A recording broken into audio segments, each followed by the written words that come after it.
அனைவருக்கும் வணக்கம். என் பெயர் சால்வே. நான் திருவள்ளூர் மாவட்டத்தில் அரசு உயர்நிலைப்பள்ளி ஆத்தூரில் 9ஆம் வகுப்பு ஆப்பிரிலே படிக்கிறேன். எங்களது ஊர் கிராமம். எங்களது கிராமம் நகரத்தில் இருந்து வெகு தூரத்தில் அமைந்துள்ளது. எங்களது முதன்மை தொழில் விவசாயம். நாங்கள் பரம்பரையாக விவசாயம் செய்து வந்தாலும் எங்களது பொருளாதாரம் உயரவில்லை. இதை பற்றி எங்களது நண்பர்களிடம் ஆலோசித்த போது எங்களுக்கு சில யோசனைகள் தோன்றியது. பாரம்பரியமாக விவசாயம் செய்து வந்தாலும் ஏன் எங்களது பொருளாதாரம் உயரவில்லை என்று நண்பன் சாரா ரஞ்சன் கூறுவான்.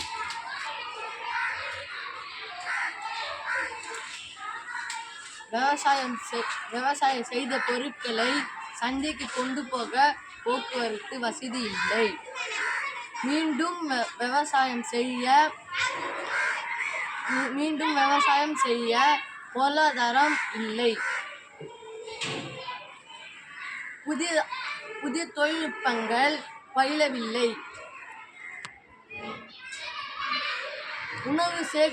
உணவு சேகரிக்க குடோன் இல்லை. உணவு பாதுகாக்க இடமில்லை. இதற்கான தீர்வுகளை நண்பன் பீப்ரேன் கூறுவார். அங்கள் அரசு ஆராய்ந்ததில் எனக்கு தெரிந்த தீர்வை உங்களிடம் கூறுகிறேன். அரசு போக்குவரத்து வசதி விவசாயிகளுக்கு மிக செய்து கொடுத்தால் விவசாயிகளுக்கு மிக நன்றாக இருக்கும். அதனால் போக்குவரத்து வசதி, புதிய தொழில்நுட்ப பயிற்சி, இட வசதி, கடன்,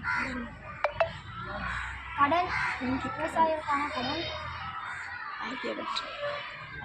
ஆகியவற்றை அரசு நமக்கு செய்து கொடுக்க மிக தாழ்மையுடன் கேட்டுக்கொள்கிறேன்.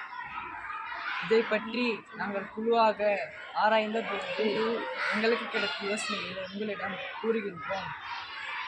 இந்த வாய்ப்பு அளித்த ஆசிரியருக்கு மிகவும் நன்றி. வேளாண்மை நாட்டின் முதுகெலும்பு. அனைவரும் அதற்காக பாடுபடுவோம். நன்றி.